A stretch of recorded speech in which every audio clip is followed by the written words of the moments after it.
Kita tunggu kawan-kawan kita masuk sat dulu lah.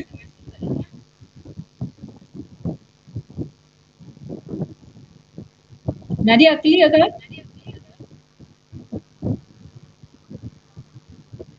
Nadia senyap kat situ tu. Ya Mak Su. Dengarlah.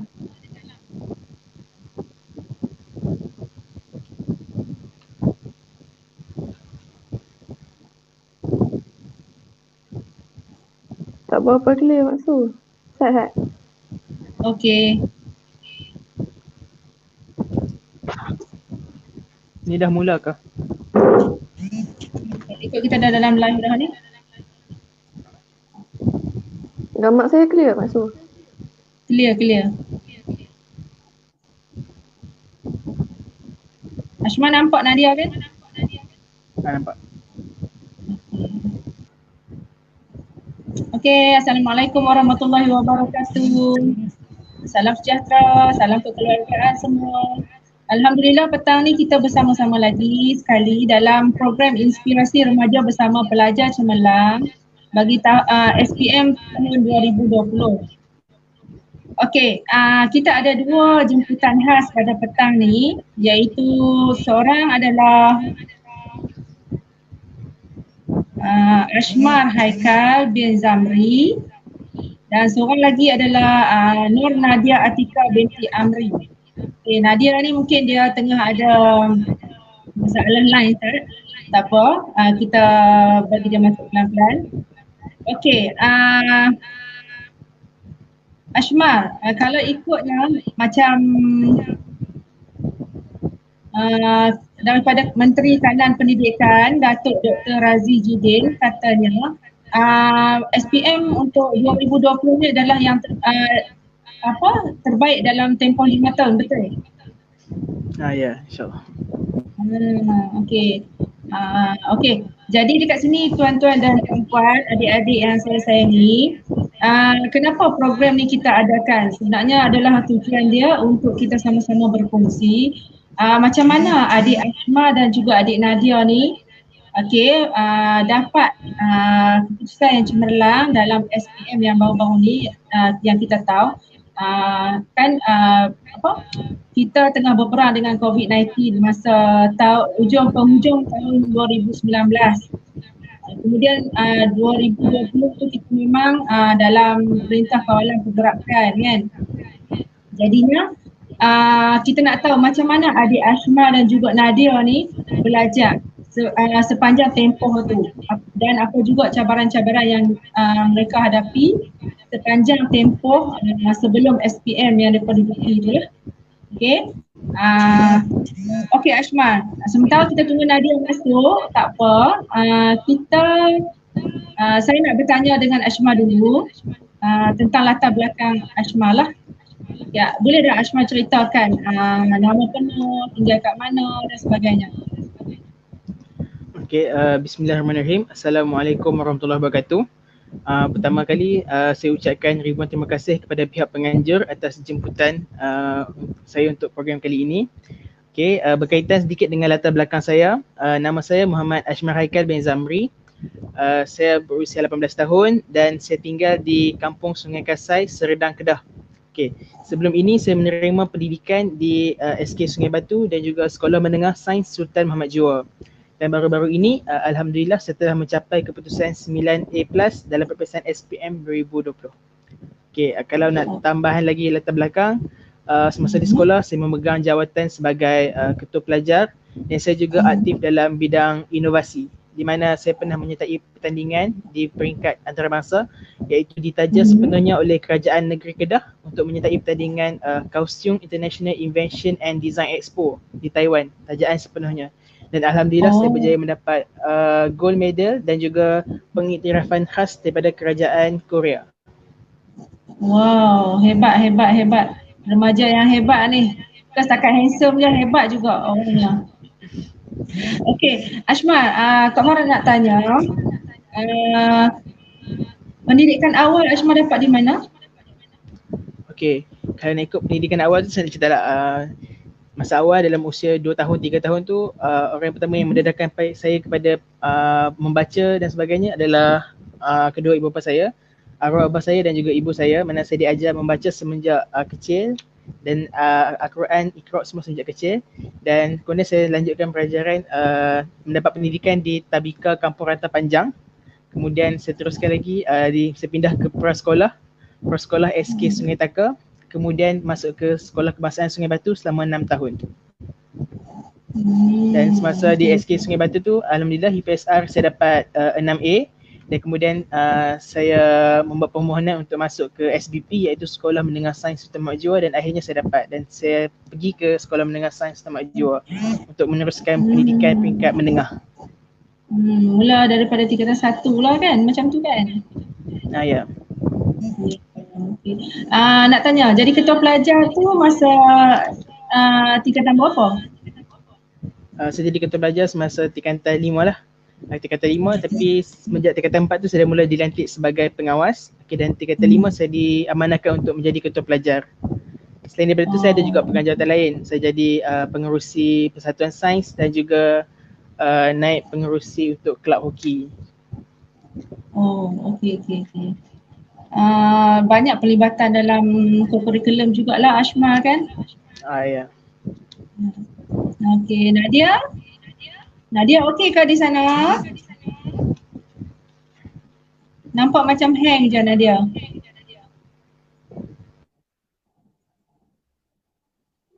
Lain kot sebab hari ni hujan, sebelah Kedah ni hujan. Tak apa, kita bagi masa dekat dia. Okey Ashmar, tak boleh dimaklumkan Ashmar hari ni ada interview bersama dengan untuk beasiswa GPA kan? Ya, insyaAllah. Pukul 3.30 saat lagi kan? 3.30 sampai 4.30. Okey, kami di KF18 berdoa agar Ashmar lulus dalam interview tu nanti. InsyaAllah, amin. Okey. Kita teruskan dengan persoalan lah. Memandangkan Nadia tak boleh nak masuk lagi, kita terus dengan Ashmar dululah. Okey Ashmar, cabaran belajar semasa PDPR daripada segi kelengkapan bahan pembelajaran macam laptop ke, gadget-gadget ke, ada printer ke kat rumah untuk belajar tu macam mana Ashmar? Okey, bismillahirrahmanirrahim. Okey, untuk menjawab soalan berkaitan dengan PDPR, okey, saya mengaku semasa PDPR ni, sebelum ni saya agak terjejas lah daripada segi kelengkapan dan juga rangkaian internet sebab saya duduk di kawasan luar bandar. Okey, rangkaian internet tu ada, macam sekarang ni internet elok, tapi kalau hujan lebat dia akan terputus rangkaian dan sebagainya. Okey, itu perkara biasa.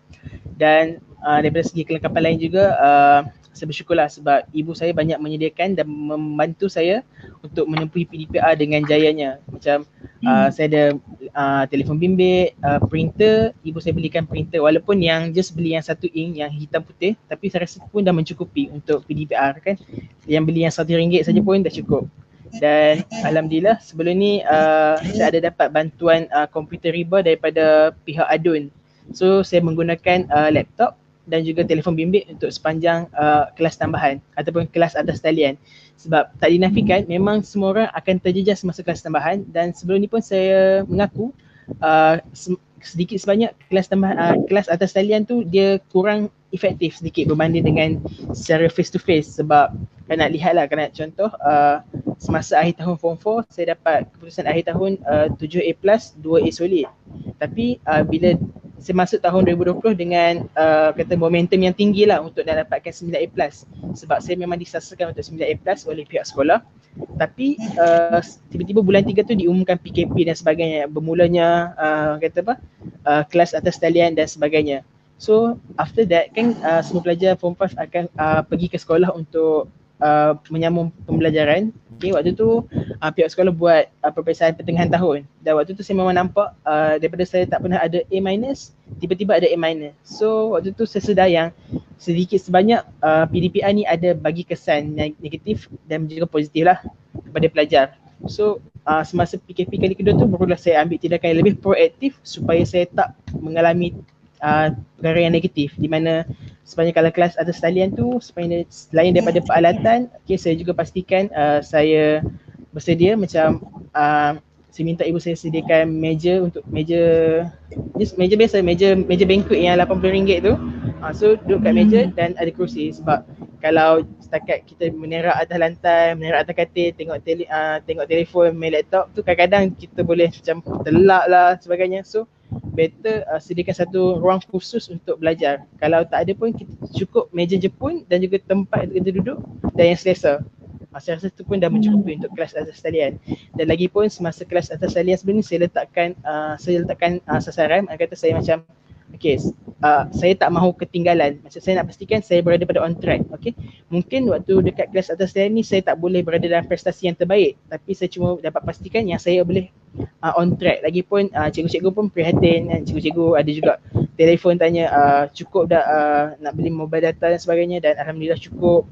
Kemudian kalau kelas atas talian tu cikgu-cikgu akan gunakan medium yang interaktif lah, macam dan saya rasa berkesan lah juga, alhamdulillah.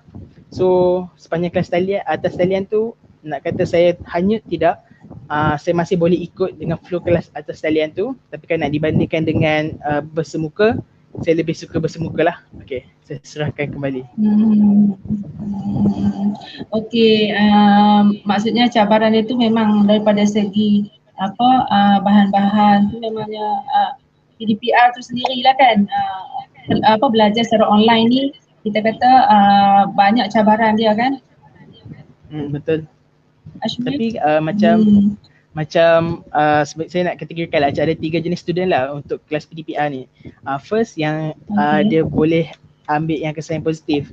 Ada second ni, yang group second ni dia lebih kepada macam join, just nak ikut with the flow. Dan yang ketiga yang jenis tak ambil kisah langsung. So ada juga kawan-kawan saya yang jenis yang proaktif. Ada yang mereka ambil PDPR ni sebagai orang kata perkara yang positif, sebab kami berada di asrama penuh. So dia dapat memanfaatkan di rumah. Misalnya dekat asrama kadang-kadang tak boleh nak guna gadget dan sebagainya, tapi dekat rumah kita ada gadget. Macam kalau ada benda apa yang tak tahu, just boleh Google dan sebagainya, dan lebih cepat dan lebih mudah untuk dapatkan maklumat. Kalau nak cari dalam buku ada maklumat, tapi maybe dia akan take time. Kalau Google just type benda-benda apa yang kita nak cari, kita akan dapat maklumat tu dengan segera. Especially kalau macam perkara-perkara kebat kan, sebab elemen kebat sekarang ni banyak. So kadang-kadang pembacaan saja tak cukup, kita kena explore lagi untuk kebat. Even SPM hari tu pun ada banyak juga soalan kebat yang berkait dengan silibus tapi tak ada dalam buku. Mana kata kita kena teroka dengan sendirilah maklumat-maklumat berkenaan. Dan ada juga macam kawan saya yang bila dekat rumah dia seronok. Sebab apa? Sebab dia boleh ambil kelas tambahan, kelas ekstra, macam ada yang ambil kelas online berbayar dan sebagainya. Tapi dia bergantung kepada mungkin taraf sosioekonomi keluarga masing-masing. Ada yang mampu, ada yang tak mampu. Tapi kalau untuk yang tak mampu tu pun saya rasa tak ada masalah. Kalau kita masih boleh ikut berada pada right on track untuk PDPR yang disediakan oleh pihak sekolah, saya rasa itu pun dah cukup untuk cemerlang. Lagipun guru-guru kita, mereka, walaupun mereka kadang-kadang ada yang golongan guru yang macam tak biasa dengan medium atas talian ni, tapi guru-guru kebanyakannya mereka willing untuk belajar, untuk nak teroka medium-medium ni. Takkanlah kita sebagai pelajar tak willing ataupun tak willing lah untuk nak terlibat sama guru-guru, terlibat sama-sama dengan guru untuk belajar dan sebagainya. Kalau macam tu kita minta Nadia untuk perkenalkan diri sikit. Nadia, boleh Nadia? Boleh. Nak minta Nadia ceritakan tentang latar belakang Nadia lah. Assalamualaikum warahmatullahi wabarakatuh. Nama saya Nur Nadia Atikah binti Amri. Saya berasal daripada Al-Ustah. Saya anak sulung daripada 2 beradik. Mak saya bekerja sebagai jurujual dan ayah saya bekerja sebagai juru kimpal.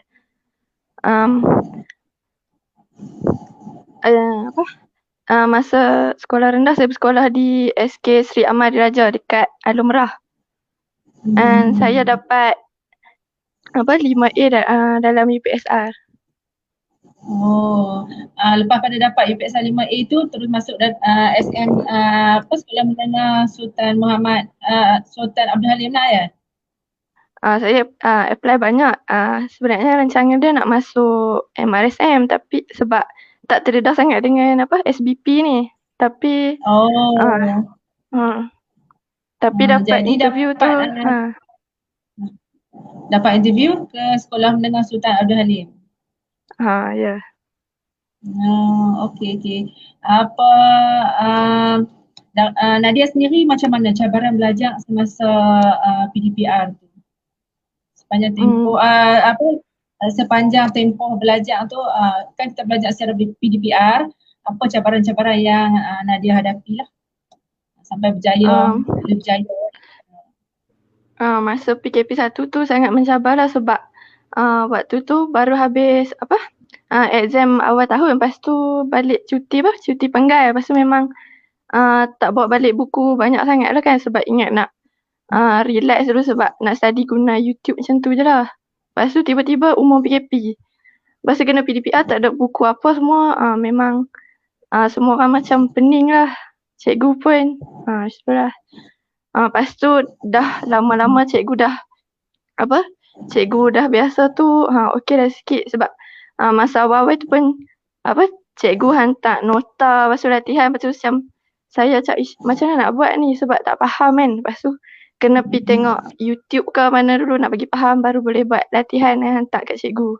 Lepas tu kadang-kadang line internet pun slow kalau hujan ke apa kan. Itulah cabaran dia. Kalau dari segi kemudahan gadget tu saya rasa saya tak ada masalah sangat sebab ada handphone, ada laptop, ada internet kan. Tapi itulah dia masalah dekat kadang connection internet tu slow ke. Itu jadi salah satu gangguan lah kan untuk belajar kan. Tapi sukalah macam Ashma kata betul, macam kalau kata kita belajar di sekolah, kalau kita tengok PDPR ni pun satu benda yang orang kata bagus sebenarnya. Bila mana kita boleh pakai Google je senang kan. Kita Google dapat je apa yang kita minta kan. Kalau kita nak tengok buku, nak kena selok satu-satu betul. Okey, sambung untuk dua orang ni, siapa tulang belakang atas kejayaan hari ini? Saya mulakan dulu. Kalau Ashma? So kalau nak ikut tulang belakang utama yang mendorong saya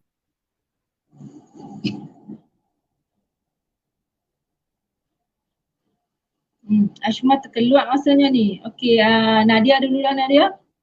Siapa jadi tulang belakang Nadia untuk kejayaan Nadia pada hari Nadia dapat 9A kan? Ya, kalau ikut tulang belakang utama tu mak saya lah. Lepas tu family semua support lah. Cikgu-cikgu, kawan-kawan semua. Mak saya banyak. Macam mana? Tak mak kalau lah macam tulang belakang. Ya, dia banyak support dari segi kemudahan. Bagi semangat kat saya. Memang rapat dengan mak lah ya? Ya. Nadia, ayah ada lagi tak? Ada. Ada lagi, tapi berpisah dengan sekarang memang tinggal dengan mak ya? Ashma minta maaf tadi rangkaian terputus. Saya sambung balik. Tak apa. Itu biasa memang. Kalau live ni macam tu lah kita kena hadapi. Itu cabaran juga untuk kita kan. Biasa yang tu. Bagi Ashma kalau Nadia dia mak dia merupakan tulang belakang kepada dia. Kalau Ashma siapa tulang belakang kepada Ashma bagi kejayaan Ashma pada hari ini? So kalau nak cakap tulang belakang saya, yang utama mestilah ibu saya sebab ibu saya membesarkan saya dan dia sebagai sokongan yang penuh lah. Kalau macam saya nak pilihan banyak yang saya nak buat pilihan apa pun, ibu saya just sokong. Asalkan benda tu perkara yang baik, dia akan sokong.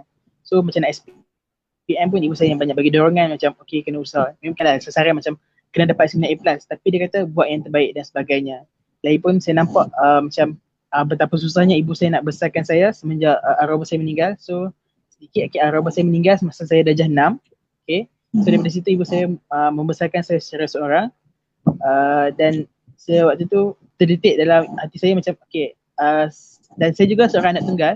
So waktu tu saya memang terfikir macam kalau lah aku tak berjaya, siapa yang nak jaga ibu aku nanti? Macam tu saya fikir. Lagipun saya anak seorang, macam orang lain macam okay, mungkin ada adik-beradik yang lain. So, tapi kalau saya fikir keadaan saya, kalau bukan saya siapa lagi? Okay, so waktu tu saya macam okay, tercetus I need to do something. So macam bila nak berjaya, saya kata saya nak berjaya melalui pendidikan. Okay, saya nak tingkatkan taraf pendidikan. So okay, first saya kena dapat 9A+ dalam SPM. So angan-angan 9A+ saya ni saya tanam semenjak form 1. Okay, mana daripada form 1 saya dah mula macam okay, SPM dalam lagi 5 tahun, okay, I need to get 9A+. Okay, so sebab itulah saya berusaha.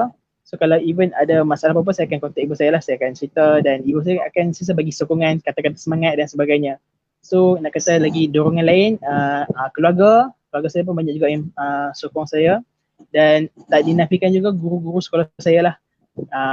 Mereka juga banyak menjadi sokongan sebab manakala saya berada di asrama, even kalau macam saya cerita tadi ada macam pernah sekali yang saya dapat A- waktu tu macam cikgu-cikgu panggil macam Ashma, okey ke tak? Ada masalah apa-apa ke? Sebab tiba-tiba jan jatuh, lagi pun macam saya tak pernah dapat A-, tiba-tiba dapat A-. So macam cikgu-cikgu, Ashma, kamu okey ke? Ada masalah apa-apa, terganggu ke dan sebagainya, ataupun ada perkara yang ada masalah yang kamu menjejaskan prestasi kamu ke? Macam waktu tu saya dengan cikgu-cikgu ambil berat pasal saya. Lagi pun daripada form 1 memang cikgu-cikgu ambil berat. Kaunselor pun sama, dan juga waktu tu saya terdetik, okay, kalau lah saya tak dapat 9A+ seperti mana yang cikgu-cikgu impikan ataupun ibu bapa saya impikan, mesti akan macam, mungkin saya akan jadi macam orang kata pencetus, macam mestilah dia akan sedih sebab dia orang letak harapan yang tinggi dekat saya, tapi katakanlah kalau saya tak capai apa yang diimpikan tu, mungkin akan bagi sedikit kesedihan. So waktu tu saya fikir macam okay, I need to do something. So lagi 3 bulan nak SPM tu memang saya all out. Okay, sebenarnya memang saya all out, tapi 3 bulan tu adalah permulaan, 3 bulan sebelum SPM tu permulaan saya all out sepenuhnya untuk pastikan saya dapat keputusan yang terbaik semasa SPM. Cikgu-cikgu pun merupakan tulang belakang lah pada kejayaan kamu berdua kan. Nadia pun sama, Ashma pun sama kan. Selain daripada ibu bapa kita yang bagi dorongan pada kita, cikgu juga merupakan orang yang berjasa, banyak berjasa pada kita kan. Tanpa mereka pun kita memang tak boleh nak belajar kan, betul? Okey. Pelibatan dalam co-curriculum. Tadi Ashma ada cerita berkenaan dengan pelibatan diri dia dalam co-curriculum sekolah kan, sampai ke peringkat Korea ya, betul? Antarabangsa lah kan, Ashma? Ya, betul. Okay. Kalau Nadia pula macam mana Nadia? Pelibatan Nadia dalam co-curriculum sekolah dan juga aktiviti kemasyarakatan. Kalau saya banyak terlibat dalam aktiviti badan beruniform. Saya join KRS dengan PBSM. Kalau KRS tu saya aktif dalam kawat kaki. Kalau PBSM ni saya sebagai saya dari form 4 lagi saya aktif. Memang saya banyak handle aktiviti yang berkaitan dengan PBSM lah. And masa form 5 ni saya jadi pengerusi. Masa awal tu memang busy lah handle apa semua aktiviti luar ke apa ke, kena apa kalau macam ada kejohanan apa SBP kan, kena ada PBSM apa semua tu. Lepas tu saya ada terlibat dengan apa co-akademik juga. Co-akademik tu macam kangaroo, kuis kimia, berkaitannya dengan apa akademik lah. Jadi kita kata pembelajaran ni dia kena juga kita libatkan diri dengan co-curriculum kan, nak seimbangkan kan, betul? Memang betul. Di sekolah pun macam betul. Tu kan. Boleh saya tambah agak Farah bahagian saya tadi? Boleh Ashman. Macam saya dulu sama juga macam Nadia tadi, memang dekat sekolah memang ditekankan supaya kita seimbang secara semua aspek. Okay, akademik so semua seimbang. Masa saya dulu, masa saya form 1, biasalah masa form 1 tu memang kata zaman macam baru nak kenal dunia, macam masuk situ pun kadang-kadang duk menangis sebab duk asrama kan, pisah sebulan sekali baru balik. Masa tu zaman tu macam zaman transisi lah, macam masih nak adapt dengan suasana sekolah. So macam masa form 1 tu saya maybe akademik alhamdulillah okey, cuma pelibatan tu tak berapa ni sangat lah. Lagipun kalau nak kata waktu form 1 tu mungkin tak ramai lagi yang masih kenal saya, macam Ashmar. Saya masih tak kenal lagi kewujudan Ashmar dalam sekolah tu mungkin sebab masih form 1. So bila saya mula menyelah semasa tingkatan 2, mana ada guru bimbingan pasukan inovasi, khususnya Cikgu Zuraini, Salawati dan sebagainya.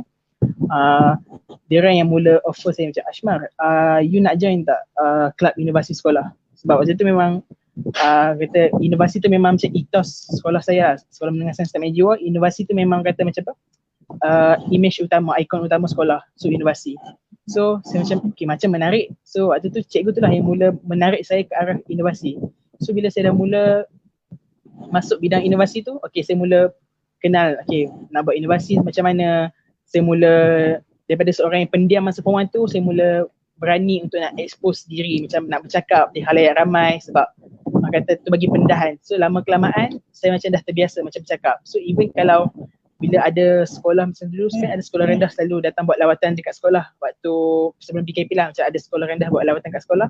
So macam cikgu akan jemput, okay Ashmar nak jadi speaker tak, nak jadi tukang juru cakap tak, untuk bagi cakap sejam dan sebagainya. So waktu tu saya mula didedahkan keseimbangan semua ni. Waktu macam form tu lah saya mula kenal dunia orang kata. Dan juga saya juga aktif dalam hoki, tandingan hoki saya masuk. Dan inovasi saya punya utama dari hoki adalah sampingan supaya saya ada juga sukan yang saya aktif. Okay. Dan selain pada inovasi, semasa form 4 saya mula melibatkan diri dalam Nilam. Saya dapat tempat ketiga tokoh Nilam bahasa Inggeris untuk negeri Kedah. Alhamdulillah. Dan daripada itu sama juga macam Nadia tadi, ada juga pertandingan saya join seperti pertandingan yang lebih kepada akademik macam Kangaroo Mat, Olympiad Sains dan sebagainya. Okay. Dan pelibatan ni orang kata nak pastikan kita seimbang lah. Macam kadang-kadang macam inovasi ni, kadang-kadang mungkin orang kata macam bila kita aktif tu akan terjejas kita punya akademik dan sebagainya. Tapi bagi saya tak, sebab benda ni akan tingkatkan kita punya orang kata apa, value diri, orang kata keboleh pasaran diri kita.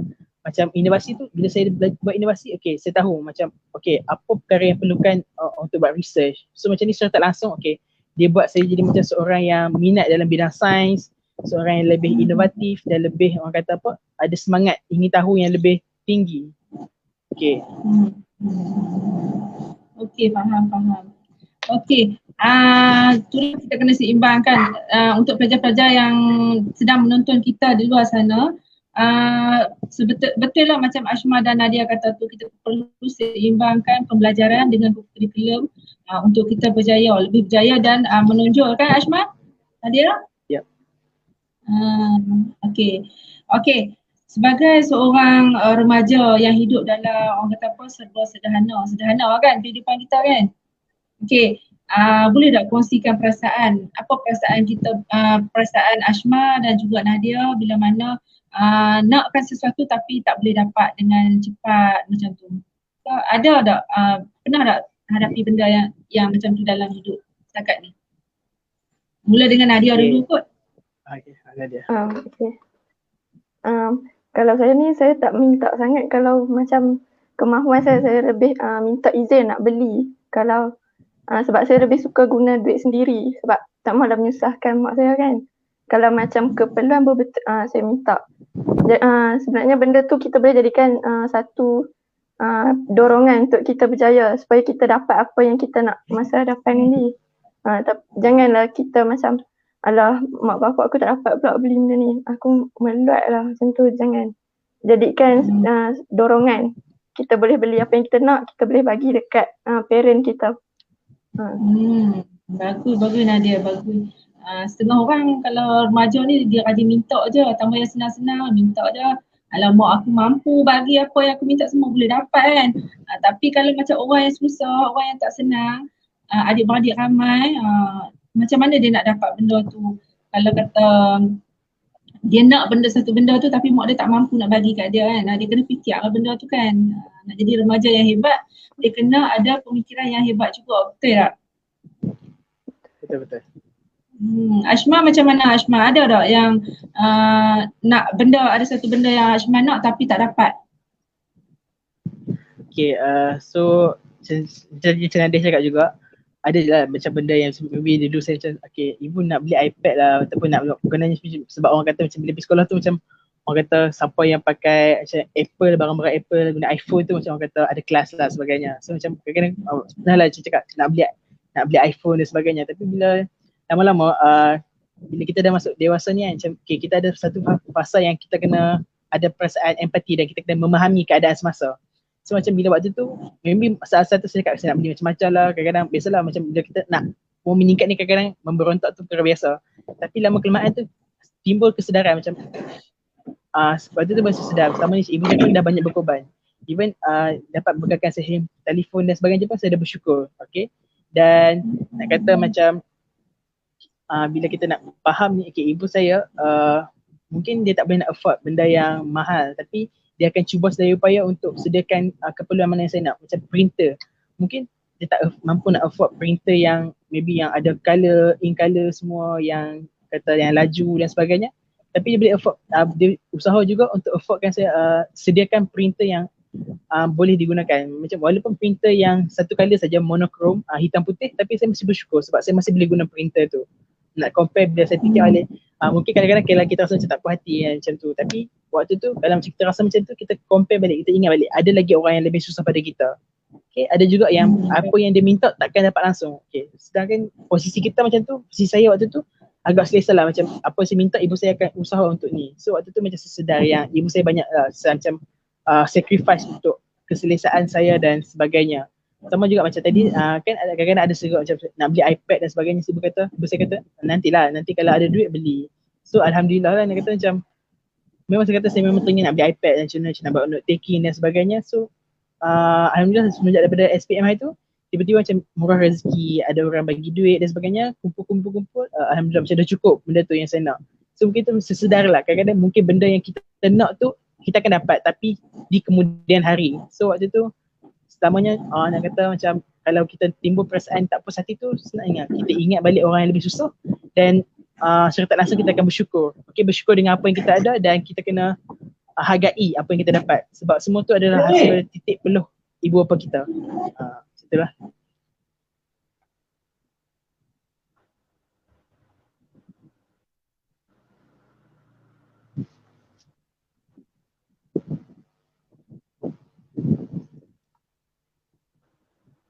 Kak Farah buka mic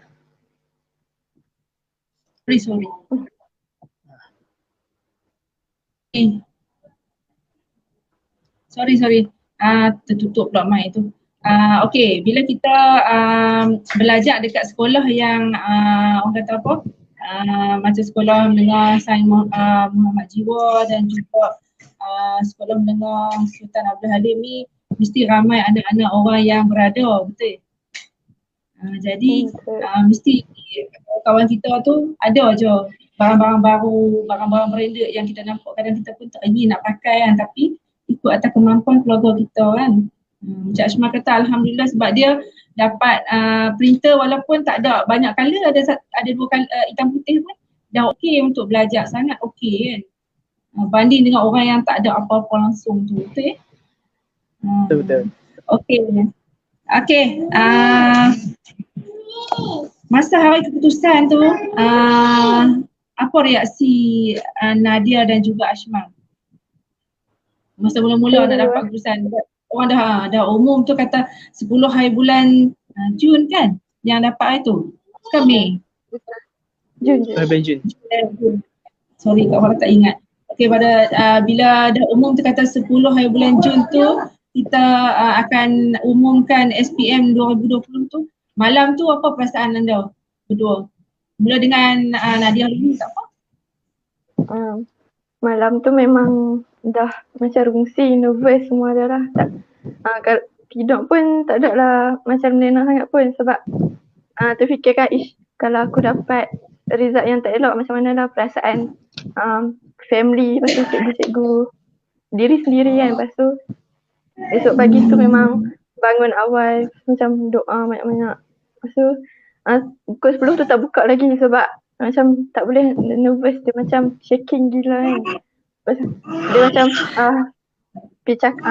cakap dulu dengan mak tu. Lepas tu macam kuatkan diri, tengok orang buat status macam Alhamdulillah macam aku kena yakin tengok juga result aku. Lepas tu buka-buka tu macam ya Allah, Alhamdulillah, syukur dapat juga kan. Lepas tu dia macam shock dia terkejut macam tu lah. Lepas tu mak saya pun seronok semua. Jangkau tak nak dapat keputusan yang sangat merangsangkan macam tu macam tu Nadia? Dia kena macam mana? Saya memang kena sekolah target saya, tapi memang saya dah usaha betul-betul, saya memang yakin pun. Tapi bila lama-lama tu macam aku jawab hari tu elok ke, macam dia mulalah nak paranoid kan dengan jawapan. Tapi kena yakin. Kena yakin dengan diri ya. Sebab kita dah usaha, kita dah ada doa, kita dah tawakal, kita kena terima apa juga keputusan yang kita dapat masa tu, betul? Ashma pula macam mana Ashma? Pada hari keputusan keluar tu, malam tu macam mana diri Ashma? Okay. So kalau diri saya juga, tak silap saya, tarikh yang dia pernah umum kata, Kementerian Pendidikan umum kata nak keluar tarikh SPM 10 Jun tu, tak silap saya jatuh 4 hari bulan. Macam 4 Jun tu daripada umum seminggu awal. So macam bila saya dapat tahu, memanglah sebelum tu macam semua macam merungut lah, macam bila nak keluar result SPM, bila nak keluar result SPM dan sebagainya. Macam saya pun kata lah macam, bila nak keluar result SPM kan, lambat lah tunggu. So tiba-tiba bila sampai 4 hari bulan tu, petang tu, saya duduk keluar, saya tengah duduk chat rumah, tiba-tiba tengok handphone, tiba-tiba handphone masuk notification banyak sangat. Macam kan kadang-kadang macam senyap je grup kawan-kawan pun senyap je, tiba-tiba petang tu macam masuk notification banyak.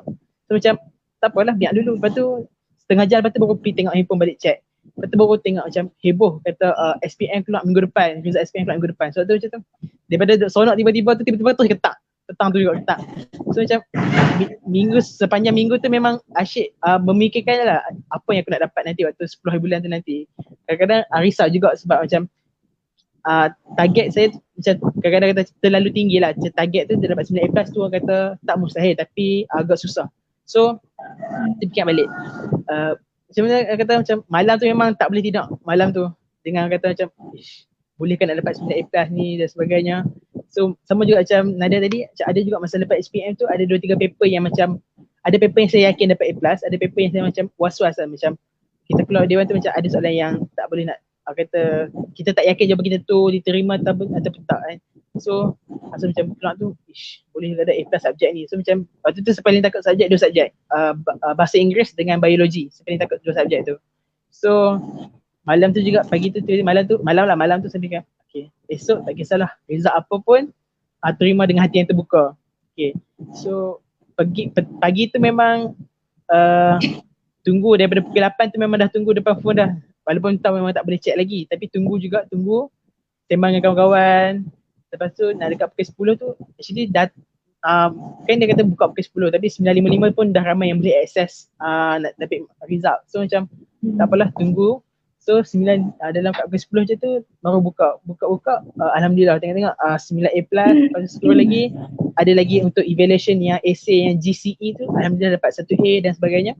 So tiba-tiba waktu tu actually sebenarnya daripada UPSR PT3 memang saya dapat 5A, dapat 10A. Tapi saya tak pernah teriak tau, macam saya tak pernah nangis. Macam orang kata macam kalau setengah orang lain macam dia dapat 5A, waktu dapat 10A macam tangisan kegembiraan. Tapi waktu tu sekecil ni memang saya seronok, tapi tak adalah seronok sampai gembira. Tapi bila dapat result SPM baru-baru ni, itu adalah kali pertama saya seronok sampai jatuh titisan air mata. Waktu tu macam first time macam ni rupanya perasaan orang menangis sebab gembira. Sebab memang saya tak jangka dapat 9A+. Memang saya berharap tapi tak jangka dapat 9A+. So bila buka tengok dapat 9A+, dan alhamdulillah waktu tu macam bersyukur lah sebab saya buka tu dengan ibu saya. So ibu saya kata macam dia bangga dengan saya dan sebagainya. Kemudian saya pergi maklumkan dekat tok saya, pak menakan saya dan sebagainya. Alhamdulillah. Lepas tu macam cikgu call Ashma tahniah. Waktu tu saya macam seharian hari first tu memang betul-betul untuk kita reply balik lah macam ucapan tahniah orang cakap kita macam nak kan ambil masa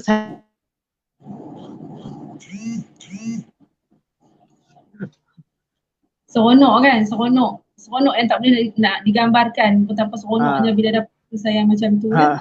Betul Tahniah. seronok. Dan Ashma ni pula memang famous masa saya saya yang boleh jemput dia ni, saya tengok dia dalam TV9. Saya tengok dalam berita masa tu pasal kejayaan dia. Bila saya tengok tu saya memang nak cari dia juga untuk nak di interview dengan Nadia ni. Kan supaya boleh jadi contoh pada orang lain.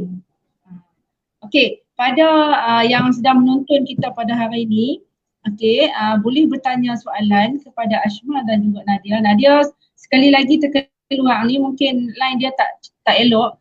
Kalau ada remaja-remaja kat sana, ada ni banyak remaja yang kat sini, okey. Boleh tanya soalan kepada Ashma dan juga Nadia untuk berkongsi. Nanti saya akan bacakanlah kepada mereka. Dan satu lagi, minta tolong kekal sehingga habis program kita, sebab nanti setengah jam, lebih kurang dalam pukul 3 lagi kita akan habis program ni. Nanti akan diberi link pendaftaran dan juga link untuk isi JIL. Okey, Ashma, kita sambung lagi Ashma sebab kita nak habis pukul 3 kan, Ashma nak sambung lagi lah. Apa, Nadia nanti kalau dia masuk nanti kita invite dia balik. Okey, hala tuju Ashma selepas ni, apa yang cita-cita Ashma selepas dapat SPM 9A plus ni? Okay, hala tuju saya selepas ni, kalau ikut cita-cita saya buat masa sekarang, saya meminati bidang sains data, di mana saya melihat prospek pekerjaan itu untuk menjadi seorang data scientist lah, scientist data. So actually yang kata minat ni kadang-kadang kata berubah. Saya tak pasti lagi, mungkin di masa depan tiba-tiba saya dapat kata berubah fikiran dan sebagainya. Tak pasti sebab macam kecil dulu nak jadi doktor, lepas tu nak jadi pilot, nak jadi doktor balik, jadi pilot, and then bukan kata berubah. So bila dah masuk kata 5 ni macam baru kita dah macam kata matang. So macam kita research dulu bidang apa yang sesuai dengan minat kita dan peluang pekerjaan tu elok ke tak, banyak ke tak peluang pekerjaan. So okay, saya nekat saya nak ambil bidang ni. So alhamdulillah, saya lepas keluar result tu, alhamdulillah saya dapat 9A+.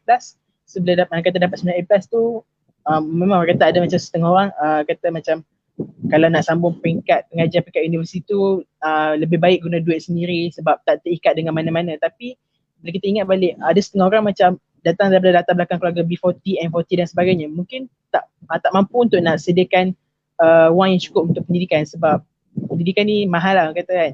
So saya perlukan dapatkan beasiswa, so kata contoh. So alhamdulillah bila dapat 9A+ ni, orang kata boleh apply untuk semua lah. Macam even setengah beasiswa, okay, dia hadkan macam dia nak minimal 8A+ atau A solid. So bila saya dapat 9A+ tu macam saya secure lah kedudukan saya. At least first phase saya dah lepas. Okay, mungkin ada lagi first phase fasa-fasa yang lain macam fasa ujian dan sebagainya, interview. So tu ke depan. So yang penting saya dapat isi dulu, semua tu saya isi ke arah bidang saya, iaitu bidang data science ataupun umum dia macam more to science komputer lah, sebab dia akan melibatkan dengan programming dan sebagainya. So actually bidang ni bidang baru dan ramai orang yang masih belum didedahkan dengan macam bidang sains data ni. Actually ada je. Dan kalau ikut daripada kecil saya berimpian nak melanjutkan pelajaran peringkat tertiary di UK. Tapi memang saya tak kisah pun, as long as macam memang impian nak pergi overseas. Sebab macam pengalaman saya kali pertama naik flight masa saya pergi Taiwan tu kali pertama saya naik flight. Okay. Dan saya fikir macam okay, kali kedua aku naik flight mesti bila aku nak sambung belajar nanti. So saya memang dari kecil impian nak pergi ke UK, tapi bila melihat kembali kepada pasaran pendidikan untuk bidang yang saya minati tu lebih ke arah ataupun lebih dimonopoli oleh macam Amerika Syarikat, US. So waktu tu saya consider lah macam bila isi borang tu aku nak mengaji dekat tempat yang aku nak pergi ataupun dekat tempat yang menyediakan pendidikan yang sesuai dengan apa yang saya nak. So macam okay, saya lebih waktu tu saya fikir okay, tak apalah saya ambil isi dalam borang tu saya isi US. So mungkin harap-harap insya-Allah didoakan supaya saya dapatlah benda apa yang saya nak tu. So itulah saya lebih ke arah bidang data science dan untuk menjadi seorang data scientist. InsyaAllah Ashma, kami sentiasa doakan yang terbaik untuk Ashma. Ada soalan Ashma tolong jawab Ashma ke Nadia pun tak apa, mana-mana Okay, daripada Siti Nurfalisha, macam mana tips untuk capai A+ ke semua subjek? Dia tanya macam mana nak dapat tip untuk dapat A+ untuk semua subjek. Ada tak? Cuma akan dulu bagi pendapat macam mana? Bagi tips. So tips untuk nak dapat A+ semua subjek, okay, kita kena layan semua subjek secara seimbang lah. Macam kita tak boleh abaikan buat imu satu subjek pun, tak boleh abaikan satu subjek. Contohnya macam tak suka subjek ni, tak mau ulang kaji subjek ni, jangan. So kita kena treat semua subjek equally. So dan kita juga kena tahu, okay, macam saya dulu, saya evaluate kemampuan diri saya. Macam akhir tahun form 4 tu, masa dekat awal tahun form 5 saya dah evaluate, okay, dalam 99 subjek tu, subjek mana yang saya yakin dapat A+ SPM berdasarkan kemampuan semasa saya waktu tu, dan subjek mana yang kata berkemungkinan tak dapat A+ berdasarkan kemampuan saya semasa. So saya fikir, okay, mungkin subjek yang saya rasa macam kritikal macam bahasa Inggeris dengan biologi, okay, sebab bahasa Inggeris memang malas sebab saya tak didahkan dengan bahasa Inggeris semenjak pada kecil. Macam bila masuk sekolah baru, di sekolah adalah tempat di mana saya menggunakan bahasa Inggeris. Okay, kat rumah memang kita akan gunakan perbualan dalam bahasa Melayu lah. So saya kata dua subjek tu adalah subjek yang berat lah bagi saya. So dua subjek ni saya letakkan dia sebagai priority, okay, priority atau keutamaan, tapi di samping itu tak abaikan juga subjek-subjek lain. So macam kata, sebab kita nak 9 A+, nak semua, nak perfect A+. So tak boleh tinggal buat imah tu subjek, tapi ada juga subjek yang kita lemah, kita kena bagi tumpuan. Okay, so macam saya tadi, nak A+ ni lebih macam bagi saya, pemahaman saya A+ adalah seorang tu kena faham, dia boleh articulate jawapan dia dan memahami konsep dengan baik. Sebab bila dia faham konsep suatu subjek tu dengan baik, insyaAllah dia boleh jawab soalan kebat. Sebab instrumen sekarang ni lebih ke arah kebat. Okay, so maybe nak dapat A- tu orang kata senang, A- tu senang, tapi nak A+ tu susah. So apa yang saya buat, setiap kali bila lepas belajar, habis belajar, katakan saya faham chapter ni, saya faham tajuk-tajuk ni, so saya akan gunakan balik pengetahuan yang saya dapati, yang saya ada waktu tu, untuk saya ajar kembali. Macam waktu tu dekat sekolah, sebab senang sikit lah sebab kami duduk di sekolah asrama. So hubungan antara sahabat tu macam akrab lah, kawan-kawan satu batch, semangat batch tu tinggi. So kami membantu satu sama lain lah. Macam okay, saya buat macam program tutor lah, macam okay, kawan ni tak tahu subjek chapter ni ataupun lemah bahagian ni, so saya akan terangkan semula. Satu kelebihannya bila kita bantu orang, okay, jangan bila kita fikir macam bila kita tolong orang ni, kita tak ada masa untuk diri sendiri. Okay, bagi pemahaman saya, bila kita bantu orang tu, secara tak langsung kita akan tingkatkan lagi kefahaman diri kita. Sebab tu lah kata saya lebih banyak suka kaedah teknik mengajar, ataupun kat sekolah dulu kami membuat program kawan bantu kawan, dan ada group untuk kita study.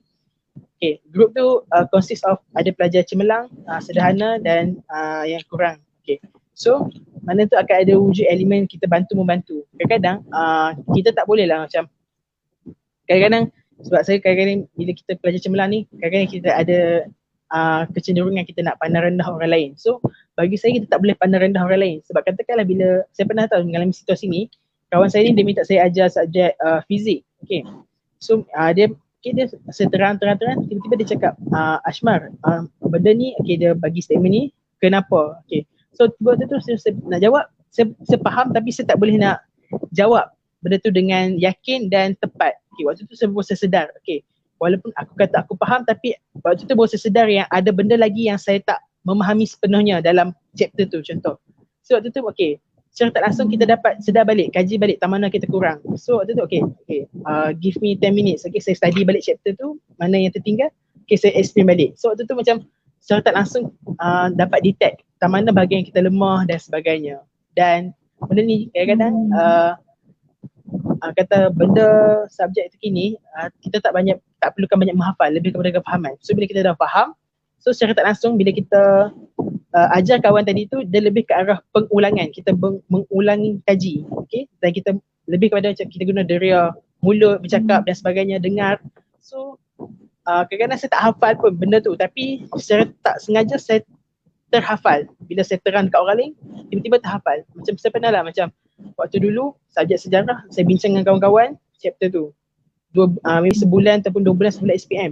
Nah dekat SPM tu memang tak buka dah bahagian tu, sebab bahagian tu bahagian kecil, bahagian tokoh-tokoh khusus kan. So tiba-tiba waktu SPM, tiba-tiba masuk satu soalan tu khusus pasal satu tokoh. So Alhamdulillah waktu dalam Dewan Exam tu macam bila buka Twitter petang tu macam orang kata macam heboh lah satu Malaysia kononnya soalan tu nak menjerat pelajar. Tetapi bagi saya disebabkan saya dah buat perkongsian dengan kawan saya tu, alhamdulillah waktu nak jawab soalan tu saya ingat sebiji-sebiji apa yang kami bincang pada petang sebelum tu. Itulah kata kadang-kadang ada hikmah juga bila kita bantu orang ni. Kita dimudahkan kefahaman kita dan saya rasa kita juga bantu kawan-kawan kita. Ya. Maksudnya kita belajar dalam kumpulan dan kita jangan kedekut ilmu lah kan. Kalau kita ada ilmu lebih tu kita kongsi-kongsi lah dengan kawan-kawan kita, betul.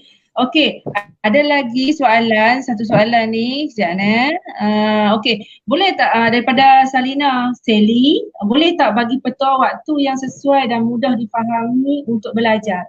Maksudnya waktu mana yang sesuai untuk kita belajar? Setengah orang dia boleh belajar waktu tengah hari, setengah orang dia tengah hari tak boleh belajar, dia nak tidur, dia kena belajar waktu tengah malam. Macam mana? Nadia, tolong jawab Nadia.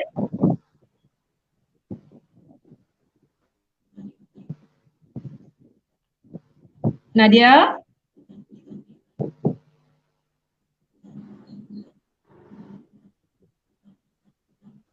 Nadia boleh dengar tak?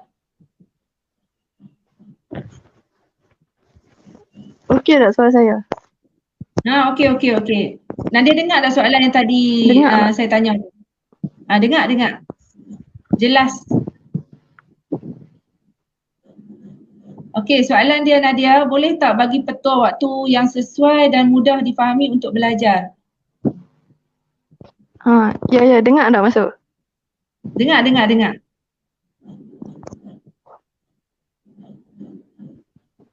dan jelas. Dengar. Okey.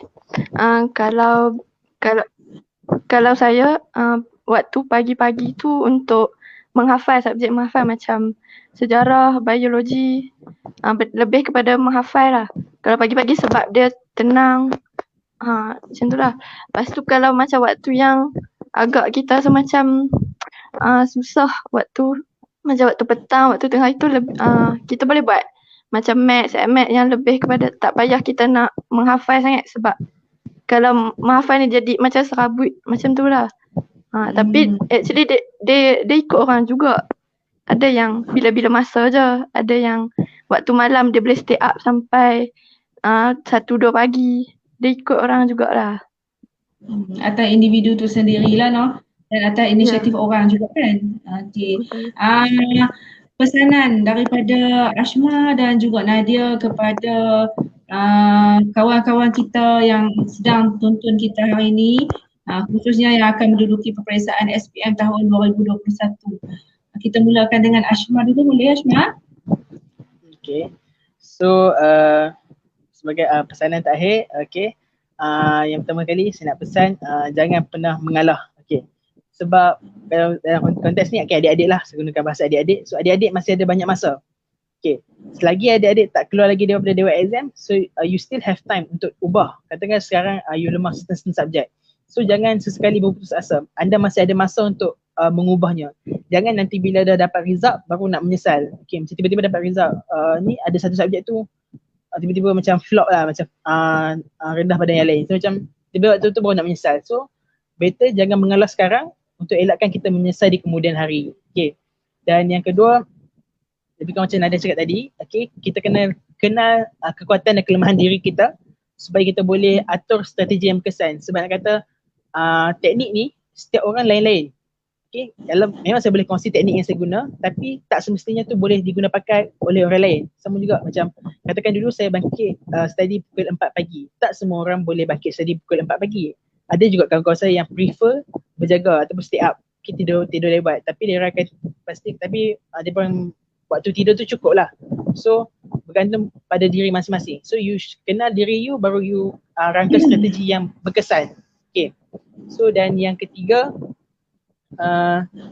kita kena berusaha. Dan usaha ni macam-macam, macam saya cakap tadi, teknik tu kena berkesan. Kalau teknik ni tak berkesan, kita ubah supaya cari yang mana yang berkesan.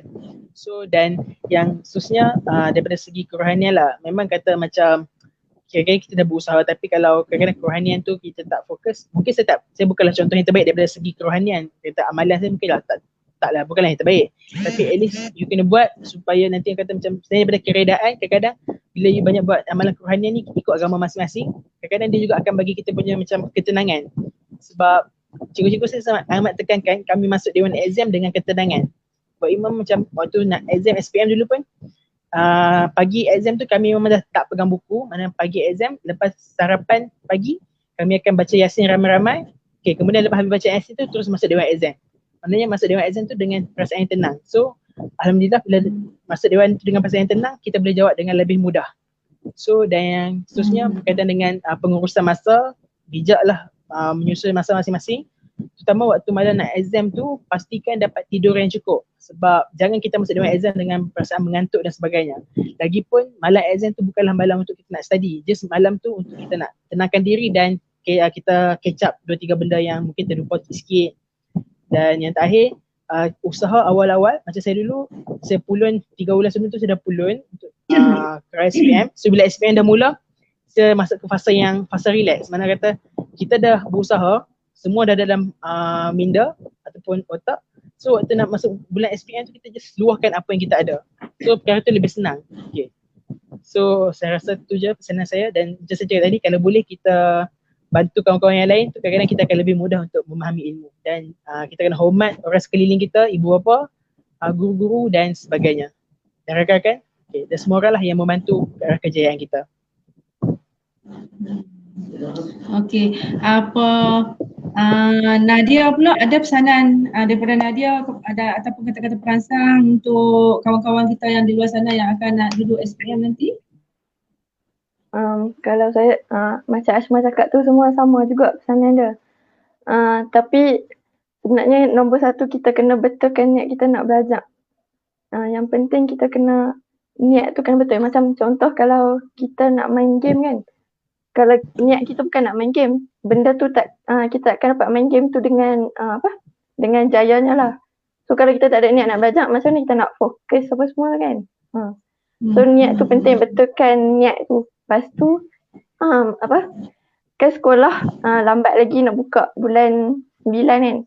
Jangan jangan cakap alah PDPR ni menyusahkan, tapi sebenarnya bila lanjutkan kita anggap ni sebagai satu peluang keemasan. Kita boleh backup balik tajuk form 4 sebab SPM 2021 ni saya rasa lagi mencabar sebab PDPR time form 4 lagi kan.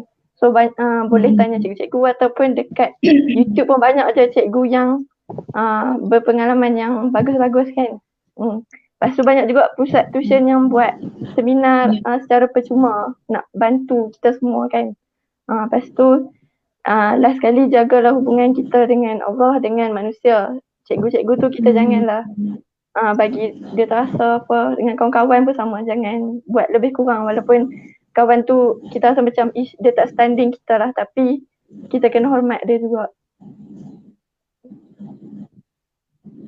Okay.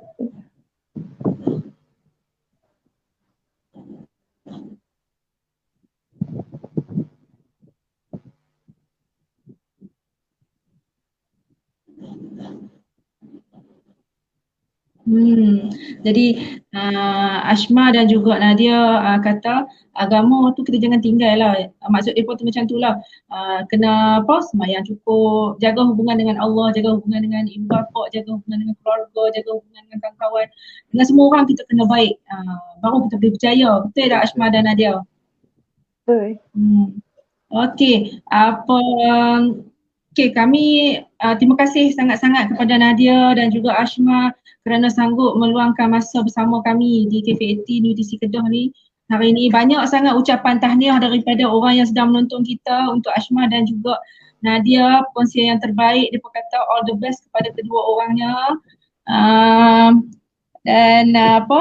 Daripada Nur Aisyah Azhar, tahniah Ashma dan Nadia dari Cikgu Azizah Ismail bagi calon SPM, teruskan perjuangan. Dia kata macam tu.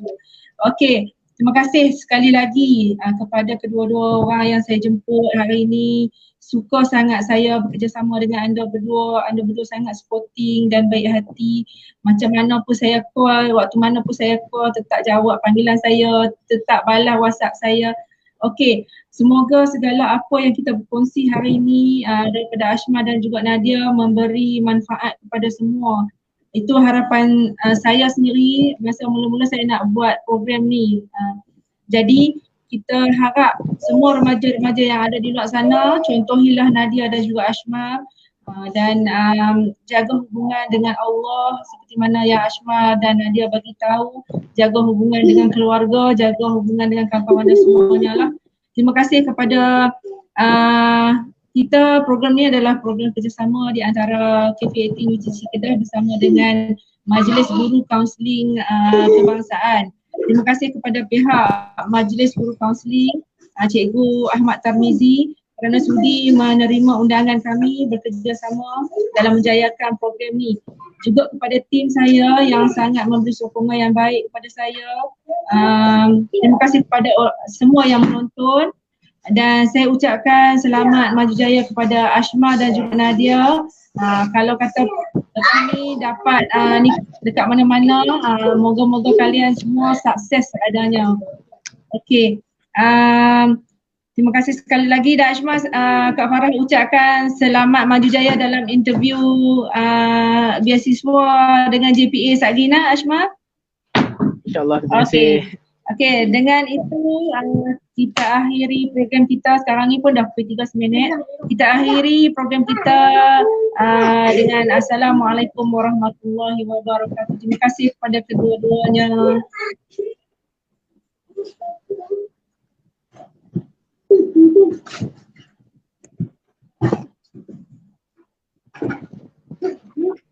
Habis dah. Belum lagi. Janganlah kacau.